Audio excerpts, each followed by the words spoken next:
సాధారణంగా ఎమ్మెల్యేలు ఎంపీలు పేద ప్రజలకు ఇల్లు కట్టించడం చూస్తుంటాం. కానీ ఎమ్మెల్యేగా గెలిచినా ఇంకా పూరి గుడిసెలోనే ఉంటున్నాడని తమ ఎమ్మెల్యేకు చందాలు వేసుకుని మరి పక్కా ఇల్లు కట్టిస్తున్నారు ఆ నియోజకవర్గ వాసులు. నిజమే, ఎన్నికలప్పుడు కల్లబొల్లి మాటలు చెప్పి గెలిచిన తర్వాత మొహం చాటేసే నేతలున్న ఈ రోజుల్లో నాయకుడేమైపోతే మాకేంటి, ఓటుకు డబ్బులు వచ్చాయా లేదా అని ఆలోచించే జనాలున్న ఈ కాలంలో తాము ఇష్టపడి కష్టపడి గెలిపించుకున్న నాయకుడు కష్టాల్లో ఉన్నాడని తెలిసి అండగా నిలబడ్డారు ఆ నియోజకవర్గ ప్రజలు. అసలు స్టోరీలోకి వెళ్తే 59 ఏళ్ల సీతారాం ఆదివాసి తన భార్య ఇమ్రాత్ బాయ్ తో కలిసి షియోపూర్ జిల్లాలో నివాసముంటున్నారు. ప్రభుత్వం నుండి ఆదివాసీలకు రావాల్సిన సంక్షేమ ఫలాల గురించి పథకాలపై పోరాటం చేస్తూ ప్రజల తరపున తన బాణి వినిపించే నాయకుడాయన. అందుకే అక్కడి ప్రజలకు సీతారాం అంటే ఓ నమ్మకం. ఆర్థికంగా ఆయనకి ఏమీ లేకపోయినా ప్రజలకు మంచి చేయాలన్న సంకల్పమే ఆయన్ని నాయకుడిగా మారిస్తే ప్రజల నమ్మకం మాత్రం ఆయన్ని ఎమ్మెల్యే స్థాయిలో నిలబెట్టింది. గతంలో 2 సార్లు పోటీ చేసి ఓటమి చవి చూసినా ఏనాడు నిరాశ చెందకుండా ప్రజల్లో మమేకమయ్యేవాడు సీతారాం.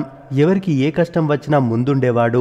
ఇలా సీతారాం చేస్తున్న నిస్వార్థ సేవని గుర్తించిన బీజేపీ అధిష్టానం పిలిచి మరి ఎమ్మెల్యే సీట్ ఇచ్చింది. సీతారాం ప్రత్యర్థులంతా కార్లలో మంది మార్బలంతో ఊగిపోయే పాటలతో ప్రచారాలు చేస్తుంటే సీతారాం మాత్రం కాలినడకనే ప్రచారం చేశారు. మార్పు కోరుకున్న జనాలంతా సీతారాంకి అండగా నిలబడి ఆయన గెలుపుని తమ భుజాలపై వేసుకున్నారు. ఇలా ఆ ఎన్నికల్లో ఎవ్వరూ ఊహించని విధంగా అన్ని పార్టీలను ఓడిస్తూ ఘన విజయం సాధించారు సీతారాం. డబ్బుంటేనే రాజకీయాల్లో ఉండగలం అనే నానుడిని చెరిపేస్తూ మాకు నమ్మకం వస్తే కులం మతం డబ్బు ఇవేవీ చూడకుండా గెలిపిస్తామని నిరూపించారు షియోపూర్ నియోజకవర్గం ప్రజలు. ఇక తాను ఎమ్మెల్యేగా గెలిచినా సరే సామాన్యుడిలాగే ప్రజల్లో మెలిగారు. అధికారంలోకి వచ్చినా సరే సీతారాం ఆర్థిక కష్టాలు మాత్రం తీరలేదు.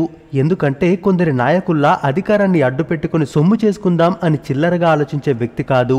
అలాంటి వ్యక్తిత్వము కాదాయనది. ఎమ్మెల్యేగా గెలిచినా సరే ప్రజలు ఇచ్చిన గుడిసెలోనే ఉండేవాడు. అది కూడా శిథిలావస్థలో ఉన్న గుడిసె. ఆ గుడిసెలో సీతారాం ఆయన భార్య ఉంటారు. ఇప్పుడు సీతారాం కుటుంబం ఊరికి దూరంగా ఉన్న మురికివాడలో ఉంటోంది. ఆయన గుడిసె ఉన్న ప్రాంతం మొత్తం చెత్తతో ఉంటుంది. ఇక అక్కడికి వచ్చే అధికారులు సైతం ముక్కు మూసుకునే పరిస్థితి. దీంతో నియోజకవర్గ ప్రజలు ఆయన కష్టాన్ని చూడలేకపోయారు. తమ నాయకుడు ఇలా ఉంటే కుదరదని ఆయనకు ఎలాగైనా ఇల్లు కట్టించాలని స్థానిక ప్రజలు నిర్ణయించుకున్నారు. అందరూ కలిసి తలో కొంత చందాలు వేసుకుని ఆ నాయకుడికి ఇల్లు కట్టించే పనిలో పడ్డారు. తమ కోసం నిలబడి అండగా ఉన్న నాయకుడికి మేమంతా ఉన్నామనే ధైర్యాన్ని ఇస్తూ 2 గదుల పక్కా ఇల్లుని కట్టించారు.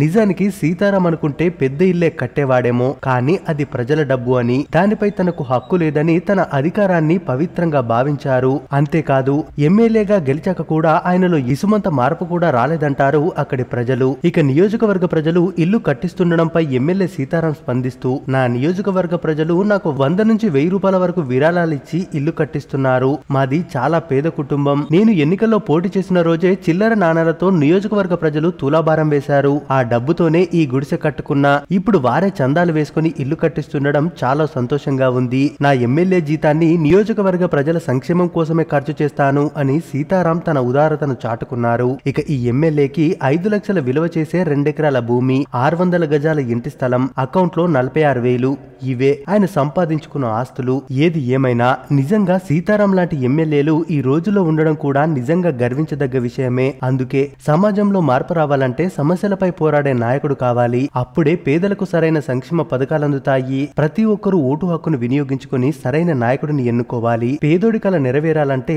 ఓటు ఆయుధంగా ఉపయోగించిన నాడే సాధ్యపడుతుంది.